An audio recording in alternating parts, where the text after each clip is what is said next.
ராமநாதபுரம் இளங்கோவடிகள் தெருவில் அமைந்துள்ள அருள்மிகு ஸ்ரீ சிவகாளியம்மன் அருள்மிகு ஸ்ரீ சிவமுனீஸ்வரர் ஆலய 31ஆம் ஆண்டு ஆடி பெருவிழாவை முன்னிட்டு பூசொரிதல் விமர்சையாக நடைபெற்றன.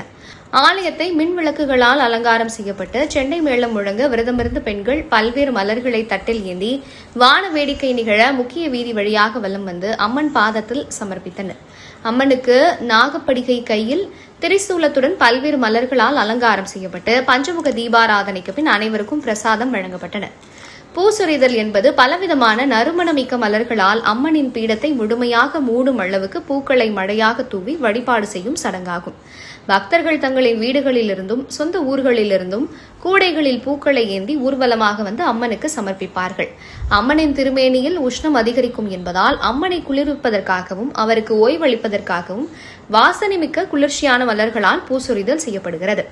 மல்லிகை, முல்லை, ரோஜா, செவ்வந்தி, கனகாம்பரம், மரிக்கொழுந்து, தாமரை, சாமந்தி என பல்வேறு வண்ண மலர்களை பக்தர்கள் தட்டுகளிலும் கூடைகளிலும் எடுத்து வந்து கோவில் குருக்களிடம் கொடுப்பார்கள். பக்தர்களிடம் பெறும் பூக்களை அம்மன் பாதத்தில் வைத்து வழிபடுவார்கள். ஒரு கட்டத்தில் அம்மனின் திருமுகத்தை தவிர உடல் முழுவதுமே மலர் குவியலால் மூடப்பட்டுவிடும். பூக்களிலிருந்து வெளிப்படும் இயல்பான நறுமணமும் கற்பூர ஆரத்தியும் சேரும்போது முழு ஆலயமும் தெய்வீக ஆற்றலால் நிரம்பும். கோடைக்கால தொடக்கத்தில் உடலிலும் சூழலிலும் ஏற்படும் வெப்பத்தை தணித்து நோய்களை தடுக்கும்.